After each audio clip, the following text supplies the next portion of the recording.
పంపిణీకి వచ్చినటువంటి మన యొక్క ప్రియతమ నాయకులు ఎమ్మెల్యే గారికి మరియు బ్లాక్ కాంగ్రెస్ పార్టీ అధ్యక్షులు రాజిరెడ్డి గారికి మన యొక్క స్థానిక ఎంఆర్ఓ గారికి అదేవిధంగా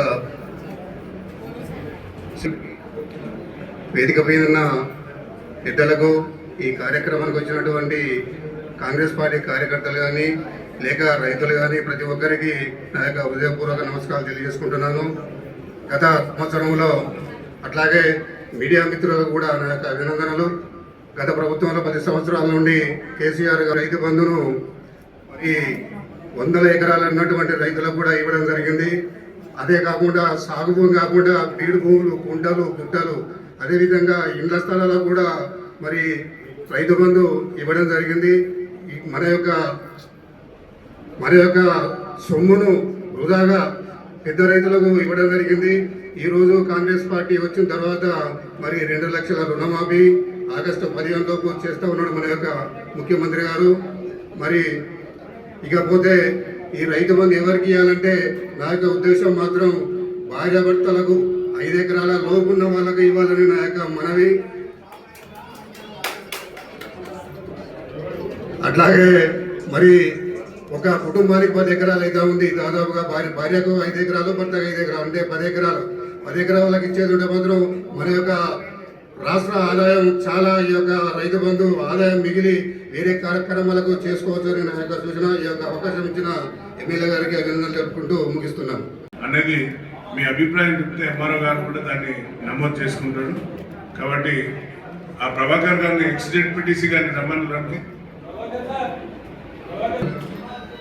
రైతులు కూడా, వాళ్ళ నాయకులు కూడా రైతులు కూడా, కాబట్టి మీ అందరి నుండి ఎంఆర్ఓ గారికి ఫీడ్బ్యాక్ ఇస్తే ఇది ప్రభుత్వానికి పోతుంది. కాబట్టి రైతు రుణమాఫీ తర్వాత రైతు భరోసా, ఇప్పుడు ఏదైతే మనకు కేసీఆర్ ప్రభుత్వంలో టింగ్ అని పడతాయన్నారో దాని మీద చాలా మొత్తం అవకతవకలు, తర్వాత మొత్తం స్కామే అని శ్వేతపత్రం కూడా దానిపైన గౌరవ ముఖ్యమంత్రి గారు బట్టి విక్రమార్క గారు, మన డిప్యూటీ సీఎం గారు దానిపైన మనందరికీ శ్వేతపత్రాన్ని కూడా విడుదల చేసిండ్రు.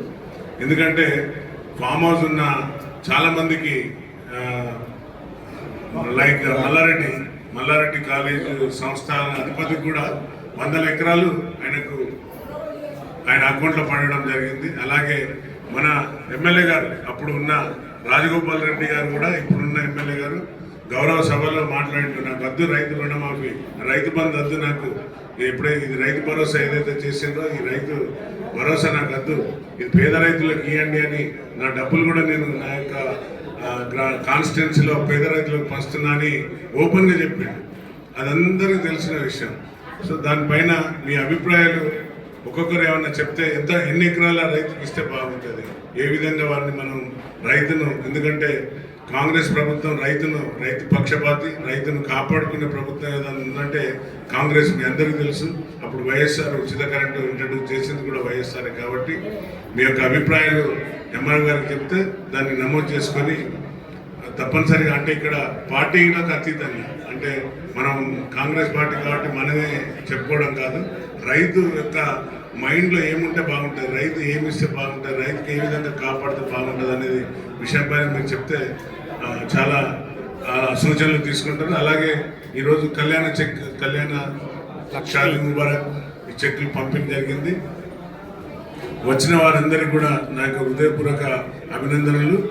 అలాగే ఒకవేళ ఏమైనా సమస్యలున్నా రాకున్నా, చెక్కులు ఎవరికైనా రాకుండా ఉంటే వచ్చి నేరుగా ఎంఆర్ఓ గారిని కలవచ్చు, లేకుంటే నన్ను కలిసిన మా పిఏ గారు వారి యొక్క పేర్లు నమోదు చేసుకొని వారికి ఏ విధంగా ఇబ్బంది, కొన్ని అకౌంట్లో వచ్చి హోల్డ్ అయి ఉంటున్నాయి, అటువంటి వాటిపైన కూడా తక్షణమే నేను ఎంఆర్ఓ గారితో, ఆర్డీఓతో అందరితో మాట్లాడి చేస్తున్నా. అలాగే నిన్న చాలామంది యాదవ సోదరులు ఏదైతే గొర్రెల స్కామ్లో ఇంకపోయి ఉన్న వాళ్ళందరికీ కూడా నిన్న పోయి గౌరవ ముఖ్యమంత్రి గారిని నేను హైదరాబాద్ పోయినప్పుడు అన్న వాళ్ళు చాలా రోజులు అయింది డబ్బులు కట్టి బ్యాంకులన్నీ ఆగిపోయినాయి, సురేష్ రావే నేను ప్రత్యేక బిల్లు పైన ఏదైతే జరిగిందో దానిపైన నేను గౌరవ ముఖ్యమంత్రి గారిని కలిసి వారికి చాలా మంది సబ్సిడీ డబ్బులు లేదు, దయచేసి ఇమీడియట్లీ స్పందించి ముఖ్యమంత్రి గారు సెక్రటరీకి చెప్పి అవన్నీ కూడా మళ్ళీ వారి అకౌంట్లలో వస్తున్నాయి. నిన్న ఒక సుమారుగా 150 మంది పర్వతగిరిలో ఉన్న కల్లడ యాదవ్ సోదరులు కూడా నా దగ్గరికి వస్తే మళ్ళీ నేను మాట్లాడి ఆ గొర్రెల స్కామ్ జరిగిన దాంట్లో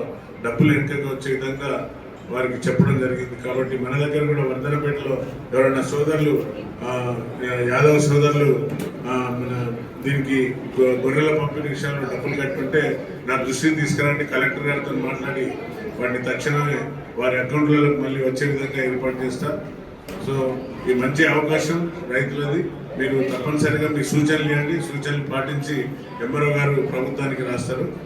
మన రావు గారు కూడా పెద్ద రైతు, 100 ఎకరాల రైతు, ఆయన కూడా వారిని కూడా రమ్మని సాధారణంగా ఆహ్వానిస్తున్నాం. ఎవరికి ఇస్తే చాలా బాగుంటుందో మీరు నమోదు చేసుకొని ముందుకు తీసుకెళ్తారు. ముందుగా ఎవరు మాట్లాడతారు?